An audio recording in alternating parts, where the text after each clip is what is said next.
نبی پاک صلی اللہ تعالی علیہ وسلم نے فرمایا 2 آنکھیں دوزخ میں نہیں جائیں گی۔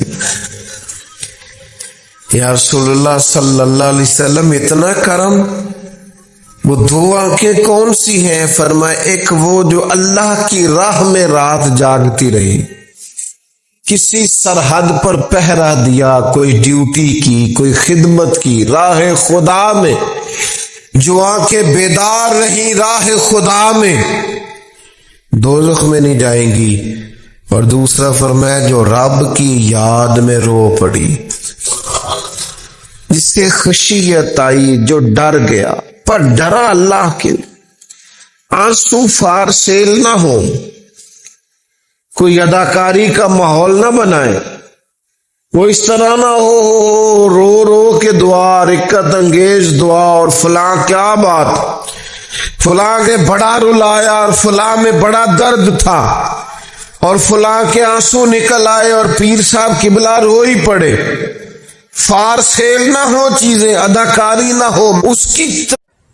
پیر اجمل رضا قادری صاحب کے ایمان افروز بیانات سننے کے لیے ہمارے چینل AR قادری کو سبسکرائب کریں، اور اگر ویڈیو پسند آئے تو لائک، کومنٹ اور شیئر کرنا نہ بھولیں، اور بیل آئیکن کے بٹن کو لازمی دبائیں تاکہ ہمارے آنے والی ہر نئی ویڈیو آپ تک بآسانی پہنچ جائے۔ جزاک اللہ۔ جب میں اس کی بارگاہ میں عرض کروں گا نا مالک بڑے دروازوں پہ گیا ہوں کوئی نہیں میری سنتا، بڑے درد کے ساتھ میں نے کہا ہے پر فریاد کو کوئی نہیں پہنچا، اے اللہ تو ہی میرا رب ہے، پھر تجھے نہ کہوں تو کس کی بارگاہ میں جا کے کہوں؟ میں بیمار ہوں اور شفاؤں کے لیے ترس گیا ہوں، میں مقروض ہوں اور جان چھڑانے کے لیے ترس گیا ہوں، میں کمزور ہوں اور سعادت پانے کو ترس گیا ہوں، میں بے کیف ہوں اور سجدوں کی لذت کے لیے بے چین ہو گیا ہوں، میں بے کیف ہوں اور چاہتا ہوں میرا قرآن پاک کی تلاوت سے دل لگے، پر مالک جب توفیق تو دینے والا ہے تو پھر تجھ سے نہ کہوں تو میں کس سے جا کے کہوں؟ نبی پاک صلی اللہ تعالی علیہ وسلم نے فرمایا 2 آنکھیں دوزخ میں نہیں جائیں گی۔ یا رسول اللہ صلی اللہ علیہ وسلم اتنا کرم، وہ 2 آنکھیں کون سی ہیں؟ فرمایا ایک وہ جو اللہ کی راہ میں رات جاگتی رہی، کسی سرحد پر پہرا دیا، کوئی ڈیوٹی کی، کوئی خدمت کی، راہ خدا میں جو آنکھیں بیدار رہی راہ خدا میں، دوزخ میں نہیں جائیں گی۔ اور دوسرا فرمایا جو رب کی یاد میں رو پڑی، جس سے خشیت آئی، جو ڈر گیا، پر ڈرا اللہ کے، آنسو فار سیل نہ ہو، کوئی اداکاری کا ماحول نہ بنائے، وہ اس طرح نہ ہو رو رو کے دعا، رکت انگیز دعا، اور فلاں کیا بات، فلاں کے بڑا رلایا اور فلاں میں بڑا درد تھا اور فلاں کے آنسو نکل آئے اور پیر صاحب قبلہ رو ہی پڑے۔ فار سیل نہ ہو چیزیں، اداکاری نہ ہو، اس کی طبیعت پر پورا اثر ہو، اور جب خشیت کے ساتھ وجود کانپتا ہے، وہ کسی نے کہا تھا کہ آنسو قربت کا سبب ہوتے ہیں، جب آپ کی روح کسی کی روح سے ملتی ہے تب آنسو نکلتے ہیں، جب تو اللہ سے پورا جڑ جاتا ہے نا، جب رسول کائنات کی بارگاہ سے تیری پوری توجہ لگ جاتی ہے، پھر آنسو بن کر دل تے پہاڑ پوے جس ویلے ادو پہاڑ بناون اکھیاں، بے درداں محبوباں دے سارے ناز اٹھاون اکھیاں۔ عزیز دوست، جب آپ پورے طور پر جڑ جاتے، او یارو کتنا روئے ہیں مسلمان اقوام متحدہ کے سامنے جا کے، کتنی قراردادیں پیش کی تم نے سلامتی کونسل میں،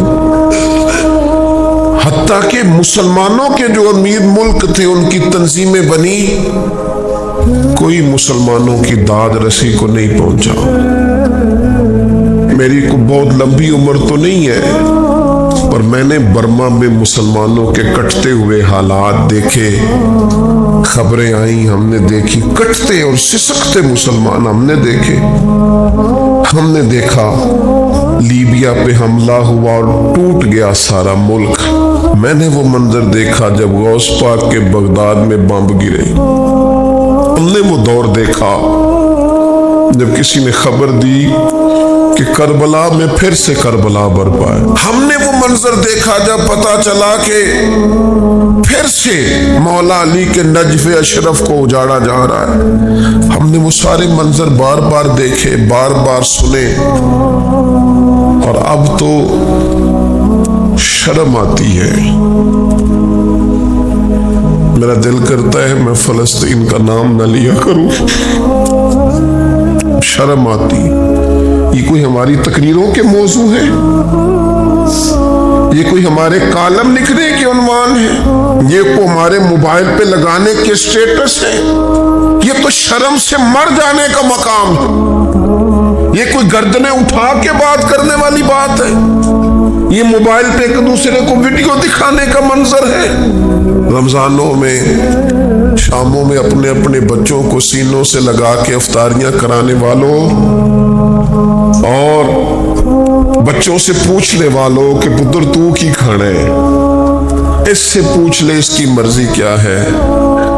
تمہیں پتہ ہے فلسطین کی بیٹیاں بھی سیدہ خدیجہ الکبریٰ کی بیٹیاں ہیں، وہ مومنوں کی مائیں ہیں تو ان کی بھی تو مائیں ہیں نا۔ فلسطین کی بہنیں بھی صبح قیامت حضرت فاطمہ کے پلو میں پناہ لے گی۔ نبی پاک صلی اللہ تعالی علیہ وسلم نے فرمایا من اذا مسلمن فقد اذانی۔ میں کیسے وہ بات آپ کے دلوں تک اتاروں کہ حضور نے فرمایا جب میرے مسلمان کو تکلیف ہوتی ہے تو مجھے تکلیف ہوتی ہے، مجھے درد ہوتا ہے۔ اس رسول کی امت جو کافروں کی رسیاں زور سے باندھی جائیں تو حضور فرمائیں ڈھیلی کر دو، یہ ہائے ہائے کرتے ہیں تو مجھے نیند نہیں آتی۔ اگر بدر میں قیدی بنا کے لایا گیا کافر ہائے ہائے کرے تو حضور کو نیند نہیں آتی، تو مجھے بتاؤ کہ فلسطین کی بیٹیاں ہائے ہائے کرتی ہیں تو گنبد خضرا میں محبوب کو آرام ہے؟ میرے عزیز، بے حسی کی زندگی، چھوٹے موٹے بیانات، تو بھی کہہ دے تو بھی کہہ دے، تھوڑا سا فلانے کا بیان نہیں آیا، کیا کرنا ہے بیان دے کے، کیا بات کرنی ہے تذکرہ کر کے؟ دوستو آؤ، رو کے دیکھ لیا ساری دنیا کے سامنے، کچھ رب کے سامنے رو کے نہ دیکھ لے؟ اب اسے کہے نا، اب حضور کی بارگاہ میں عرض کر کے نہ دیکھ لے کہ تجھ سے فریاد ہے اے گنبد خضرا والے، اب کعبے والوں کو ستاتے ہیں کلیسا والے، اور کی اگر تو نے دل مسلم کی دل جوئی نہیں، پھر ہمیں تانا دیں گے بت کہ مسلم کا خدا کوئی نہیں۔ اب اللہ رسول کی بارگاہ کی طرف رجوع نہ کر لیں، اب چھوڑ نہ دیں سیاستدانوں کے گلے، اب چھوڑ نہ دیں دنیا اقوام متحدہ کی بات اور سلامتی کونسل کی بات، اب اپنے اللہ کی جانب رجوع نہ کریں۔ دیکھو نا، نبی پاک صلی اللہ تعالی علیہ وسلم نے ہمیں فرمایا تمہارے آنسو قدر والے ہیں، رب رسول کی بارگاہ میں بہانا، ان کو ضائع نہ کرنا۔ عزیز بھائیو، یہ آنسو جو اللہ رسول کی بارگاہ کی طرف بہتے ہیں، یہ اللہ کی رحمت کو متوجہ کرتے ہیں، یہ مالک کریم کے کرم کو مائل کرتے ہیں۔ ہمارا مسلح آباد ہونا چاہیے۔ وہ مجھے ایک دوست کہنے لگے صرف دعا کریں فلسطین کے لیے، آپ نے کہا جم کے دعا کریں، صرف دعا کرنے سے کیا ہوتا ہے؟ میں نے کہا دعا کرنے سے پہاڑ ہل جاتے ہیں اپنی جگہ سے۔ میرے رسول پاک رات کو دعا کریں تو صبح فاروق اعظم جیسے لوگ آ جاتے ہیں دین اسلام۔ نبی پاک علیہ السلام رات دعا کرے نا، دعا، اور بدر کی رات حضور دعا کریں تو اللہ 7,000 فرشتوں کو بھیج دیتا ہے مسلمانوں کی مدد کے لیے۔